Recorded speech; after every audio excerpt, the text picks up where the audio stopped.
اعوذ باللہ من الشیطان الرجیم بسم اللہ الرحمن الرحیم۔ عزیز طلبہ، اردو کیفے میں آپ کو خوش آمدید کہتا ہوں۔ آج ایک نظم ہے جو ابھی کورس میں شامل کیا گیا ہے، وہ علامہ اقبال کی نظم ہے جو اپنے بیٹے جاوید اقبال کے نام انہوں نے لکھا تھا۔ والد جبرائیل سے یہ نظم لیا گیا ہے۔ نظم کا عنوان ہے جاوید کے نام۔ تو یہ ایک دیکھا گیا کہ امتحان میں علامہ اقبال کا کوئی نظم یا غزل یا کوئی چیز بھی اسے بہت اہمیت دی جاتی ہے۔ کوئی نہ کوئی سوال یا مرکزی خیال یا خلاصہ لازمی شامل نصاب کیا جاتا ہے اور امتحان میں اسے ہر حال میں دیا جاتا ہے۔ تو اس لیے یہ عزیز طلبہ اہمیت کی حامل ہے۔ آپ اسے ضرور دیکھیں گے اور یاد کرنے کی کوشش کریں گے۔ تو یہ علامہ اقبال نے اپنے بیٹے جاوید کے نام لکھا ہے، لیکن اصل میں یہ پورے امت کو علامہ اقبال پیغام دینا چاہتے ہیں خودداری کا۔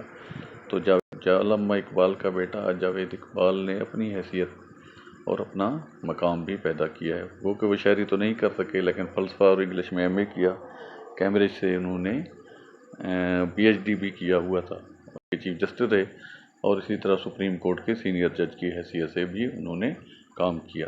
ان کی بہت سی تصانیف ہیں جن وہ علامہ اقبال کے بارے میں افکار اقبال ہے، خطبات اقبال ہے، اور اس کے علاوہ ایک ڈرامہ بھی ہے رضیہ سلطانہ کے نام سے، ایک خود نوشتہ ہے اپنی زندگی کے بارے میں گریباں چاک۔ تو اس کے علاوہ اب آتے ہیں اس کے مرکزی نظم کے مرکزی خیال کی طرف۔ علامہ اقبال قوم کے نام پیغام میں کہتا ہے کہ انسان اپنی خودی کو پہچان کر اپنی محنت اور صلاحیت سے دنیا میں مقام پیدا کرے، دوسروں پر انحصار کرنے کی بجائے اپنی مٹی، اپنی روایات اور اپنے وسائل سے ترقی کی راہیں نکالے۔ اصل عزت و کامیابی فقیری میں خودداری کے ساتھ رہنے میں ہے، نہ کہ امیری میں، بلکہ خودی کو بیچ کر اپنا مقام پیدا کرنے میں نہ ہے۔ تو یہ تو تھا مرکزی خیال۔ اب خلاصہ دیکھیں نظم کا کہ علامہ اقبال اپنے بیٹے کو نصیحت کرتے ہیں، لیکن مسلم امت کو پیغام دیتے ہوئے کہتے ہیں کہ عشق اور خودی کے ذریعے کائنات میں اپنا مقام پیدا کریں۔ اگر دل میں فطرت شناسی کی صلاحیت ہے تو پھولوں کی خاموشی سے بھی پیغام حاصل کرو، مغرب کی تلقین نہ کرو بلکہ اپنے وطن کے لیے کام کرو۔ علامہ اقبال اپنے بیٹے کو کہتے ہیں کہ جیسے انگور کی بیل کا اصل کمال اس کا پھل یعنی انگور ہے، ویسے ہی میرا اصل کمال میری شاعری ہے۔ اب تمہارا کام ہے کہ میری شاعری سے نئی فکر، نیا جوش اور نئی دنیا پیدا کرو، یعنی میری شاعری سے سبق لے کر اپنی زندگی میں نئی روح، نیا ولولہ اور نیا دور قائم کرو۔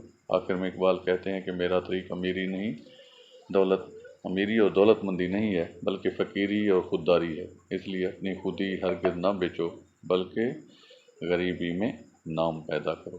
یہ ایک پیغام تھا علامہ اقبال کا پوری مسلم امت کے نام، اسی نظم کا یہ خلاصہ تھا۔ تو اقبال کا جو پیغام ہے انتہائی واضح ہے امت مسلمہ کے لیے، اور انہوں نے ہر تقریباً نظم میں امت مسلمہ کو ایک نیا پیغام دیا ہے۔ یہ نظم شامل نصاب ہے کلاس 9 میں۔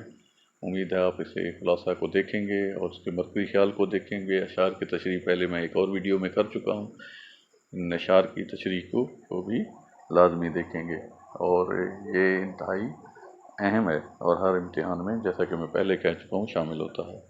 لائک کریں۔ Thank you.